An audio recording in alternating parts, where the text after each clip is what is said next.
You get sick. Your doctor recommends treatment. You finally hear what you need to do next. Then the insurance company says no. Not because a doctor carefully reviewed your case and disagreed, but because an automated system decided the treatment didn't meet its criteria.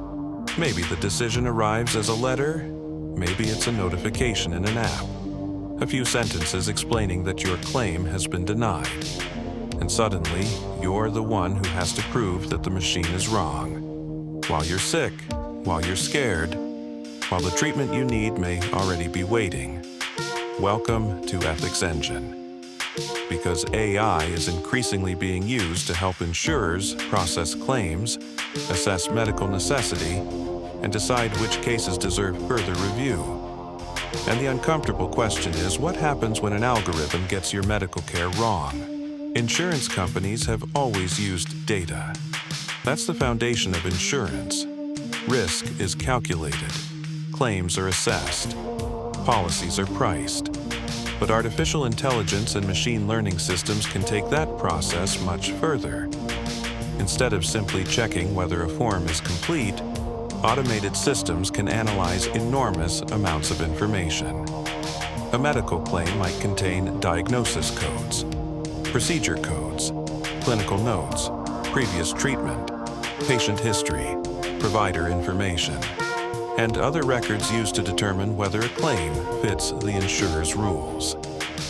Software can compare that information against policies, historical patterns, and predictions about cost or medical necessity.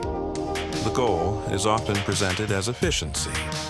Millions of claims can move through a system faster than human employees could possibly review them. Some can be approved automatically. Others can be flagged for additional review, and some may be denied. Prior authorization is another area where automation can become important. Before certain treatments, medications, procedures, or tests are covered, an insurer may require approval. The insurer wants to determine whether the requested treatment meets its coverage requirements. An automated system can help evaluate those requests. It might look at a patient's diagnosis, the treatment requested, previous treatments, medical history, and rules contained in the insurer's policies. The system then produces a recommendation or decision. This is where language becomes important. The algorithm isn't necessarily asking, what does this patient need?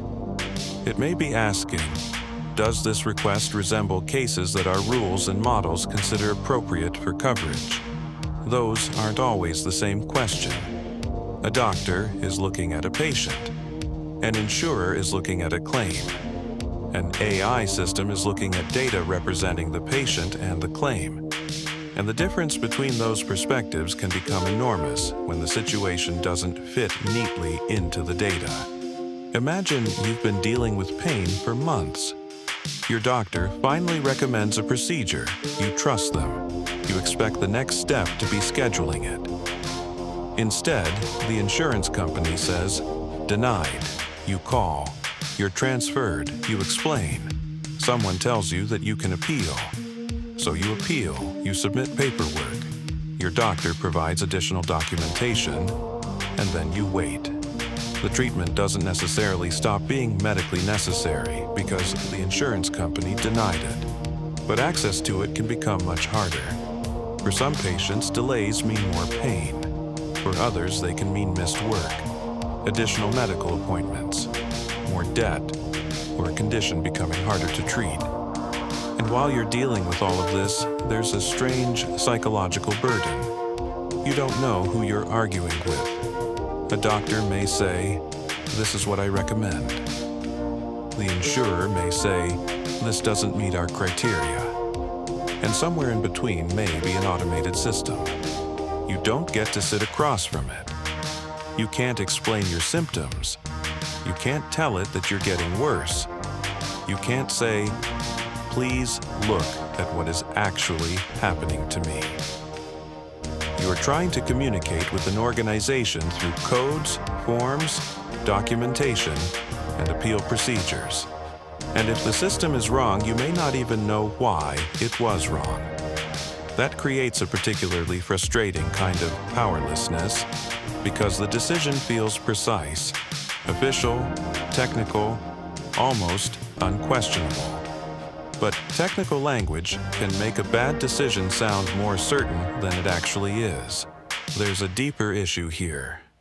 What happens when the person treating you disagrees with the system evaluating you? Your doctor has examined you. They know your medical history. They've considered your symptoms. They've decided a treatment is appropriate. But the insurer's process may reach a different conclusion. Insurance companies have legitimate reasons to review medical claims. Not every treatment is appropriate for every patient. Medical care is expensive. Insurers need systems to prevent fraud, waste, and inappropriate billing. Those are real problems. The question isn't whether insurers should review claims. They should. The question is, how much authority should an automated system have over that review? If an algorithm identifies a claim as unusual, a human can investigate. That makes sense. But if the algorithm's recommendation becomes effectively final, something changes. The doctor is no longer the only professional making a judgment about the patient's care. A second decision maker has entered the room.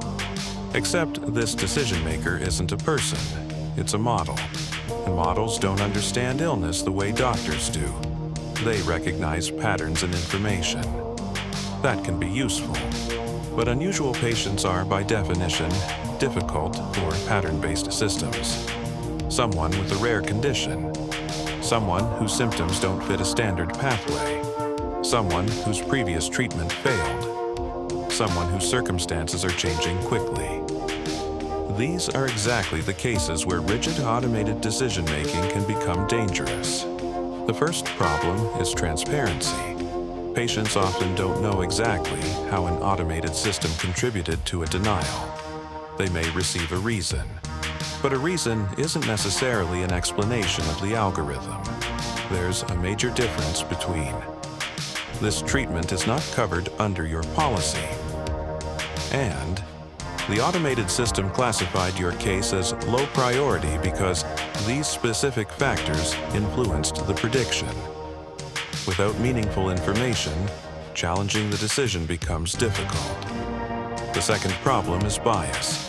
AI systems learn from historical data. Historical healthcare data isn't perfectly neutral. Access to care differs between populations. Medical treatment differs between hospitals and regions. Documentation varies between doctors. And past decisions can contain disparities. If a model learns from those patterns, it may reproduce them. This doesn't require an algorithm to contain an explicit instruction to discriminate. Bias can emerge from the data and the way variables interact. The third problem is appeal friction. A patient may technically have the right to appeal, but having an appeal process and having a meaningful ability to use it are different things. Appeals take time. They require paperwork. They often require doctors to submit additional documentation, and patients may have limited energy while dealing with illness. The fourth problem is responsibility. If an AI system recommends denying a claim and a human simply accepts that recommendation, who made the decision? The software company, the insurer, the employee, the system's designers? There has to be a human institution willing to take responsibility. The algorithm said no, cannot be the end of the conversation. Checker 840, what should be asked? So, what should we demand from systems that can influence medical care? First, a real human review. If an automated system can deny or significantly delay treatment, patients should have access to qualified human decision makers. Not merely someone clicking approve or reject, someone capable of understanding the medical context. Second, transparency.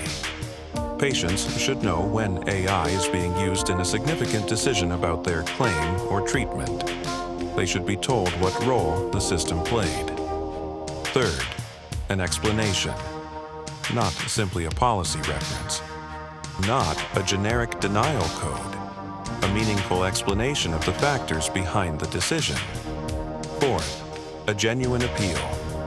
Patients need a way to challenge errors and provide additional evidence.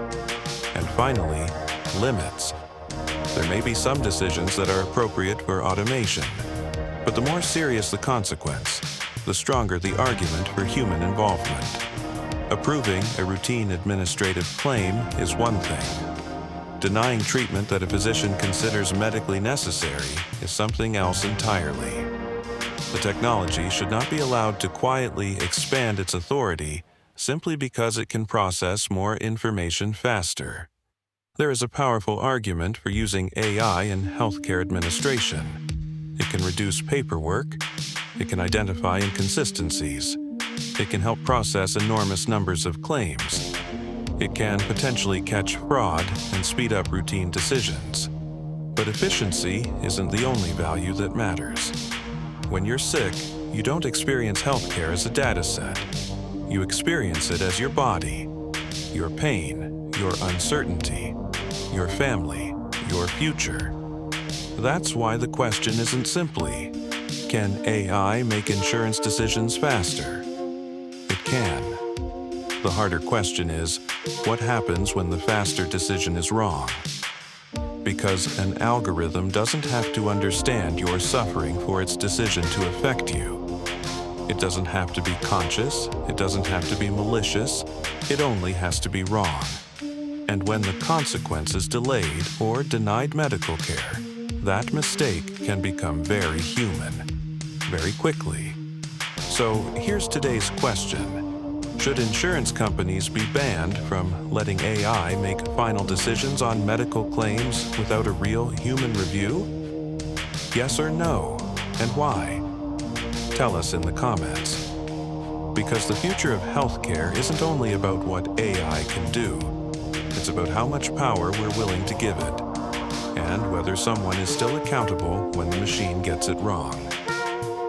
If the idea of an invisible system deciding your medical care bothers you, hit subscribe. We keep examining who really holds the power.